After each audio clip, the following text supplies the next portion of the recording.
допусне разпиляване на 17-те български депутата в Атака или в други независими, а да може наистина да влезат в разумните големи семейства на Европейската народна партия. Още обаче има търкания. Аз сега се сещам, мисля, че госпожа Антонела Понева, която вече се води, нали, за някакъв вътрешен дисидент в ДСБ, доколкото следя ситуацията, четох тази сутрин, някъде беше цитирана да казва: аз с Лидия Шулева, например, няма да седя на една маса. Има ги все още тези неща, за които и преди малко споменах. Аз не искам с Костов, аз пък не искам с еди кого си. Тези неща, да, извинявайте. Само бих искала да довърша още едно изречение. Вижте, не става въпрос кой с кого седи, а какво има да каже на тази маса на отделните хора. Това е най-важното. И оттам на избирателите. Затова се връщам на факта, че ние трябва тепърва да уеднаквяваме и да дискутираме позиции за реформи в публичните сектори. Да не ги изборяваме. Виждаме образование, реформа в здравеопазването, виждаме дебата, който тече наистина в парламента, и това е първата крачка за тези обединени усилия, който ще бъде за бюджета за 2009 година. Хора, които са несъгласни с този ход на обединената опозиция или със следващите ходове, ще има. Ще има такива хора до край, до деня преди изборите. Това е неизбежно. Въпросът е, когато формулираме тази обща цел, тя дали е смислена за избирателите. Аз мисля, че за избирателите в момента вдясно целта за сваляне на това правителство и създаването на ново дясно стабилно правителство, което да изкара пълен 4-годишен мандат. Аз мисля, че тези две допълващи се цели започват по някакъв начин да разчистват пространството на скептицизма и съмнението. В противен случай ние влизаме в това кой кого харесва. Това е приказка без край. Това са грешките на десницата. Те са започнали от 1990 година есента. Поне аз, доколкото си спомням, още бях студент. Влезе ли се в играта кой кого харесва като личност, това означава пълно изтощаване на всички ресурси, защото е невъзможно. Бихте редили листи невъзможно, точно това е. Това ще се преодолее с демократични процедури, доверие и разбиране, че понякога има по-високи цели от това просто да се чувстваш лично добре. Разбира се, някои хора ще отпаднат от този процес, други ще се демотивират. Но аз съм убеден, че накрая всичко това ще завърши наистина на есента, надявам се на следващата година най-късно, с формиране на ново дясно правителство. В противен случай, просто ще имаме повторение на всичко това, но този ремейк на правителство с БСП ще бъде много по-зловещи последици, но не искам да съм лош пророк. И само още една дума. Това е процес, в който наистина ще участват хора, които са в състояние да поставят някаква национална цел над партийната и личната си цел. Сега ще се види наистина кой е в състояние да превъзмогва тези неща и кой не е.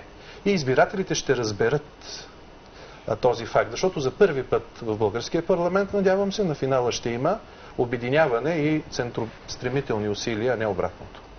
Ще се стигне ли до... Извинявай, заповядай, Ники. Понеже интересно, заповядай. До какво дали ще се стигне?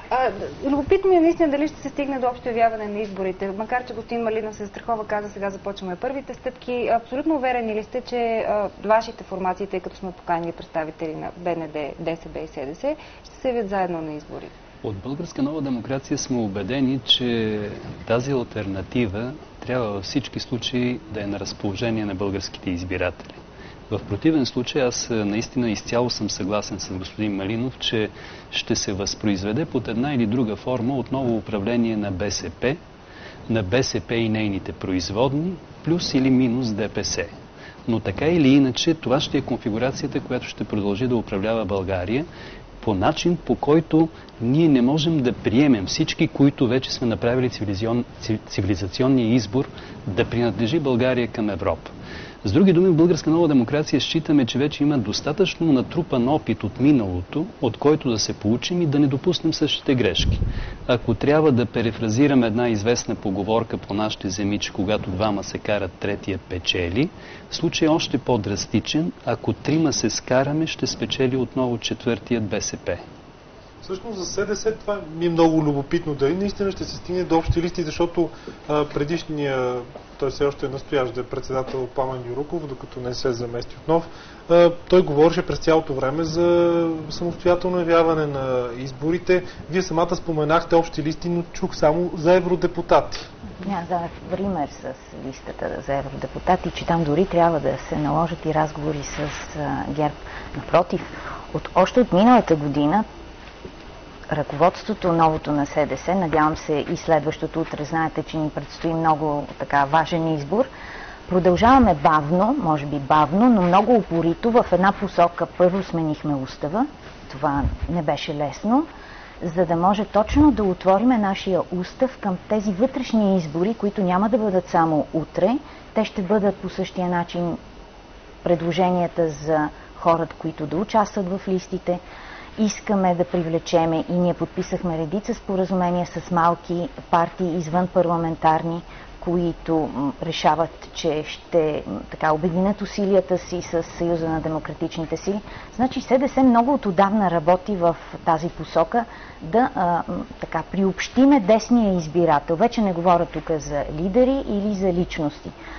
Съгласни сме, че сега ще се види дали има и продължава този фалш, всеки да преценява през собствената си позиция къде е неговото място. Не трябва да гледаме какво е необходимо за България, за да може да се получи това стабилно дясноцентристко мнозинство в следващото управление. Вече по-широко говорите, преди няколко месеца говорихте само за партиите членки на ЕНП. И сега е ЕНП плюс. Видно, че политическата ситуация се променя много бързо, както споменах преди малко в България. Нуждите се променят. Добре, в крайна сметка, това значи ли, че между другото сте отворени и към евентуално Мозер и господин Върбанов, Съюза на свободните демократи, това, което ако се случи, ако в крайна сметка госпожа Мозер потвърди, че се е запътила към вас? Аз мятам, че това се подразбира още от действието на парламентарната група от миналата седмица, които го направиха след подробни дискусии и задълбочени на Национален съвет, които проведахме. Отваряте широко вратите, може да се. Добре, да се върнем към стъпките, защото това е много важно и процесът. Вие казвате, че ни интересува нас, журналистите и вас, хората, но които сте в партиите и анализаторите. Първо общо действие – бюджета, нали така? След това вота на недоверието, на господин Малинов го казва.